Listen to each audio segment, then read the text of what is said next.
Good morning, boys and girls. Today is Friday, April 17th, 2020. Happy Dancing Fridays.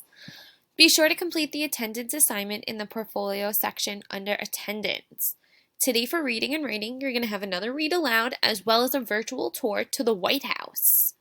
You will also have a word study lesson.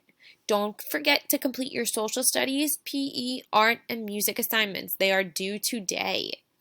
As a reminder, I'll be available to answer questions, comment on your work, or respond to messages until 2:30. But we won't be answering during lunch, which is from 12:45 to 1:35.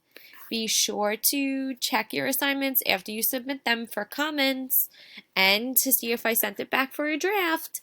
Have a great day!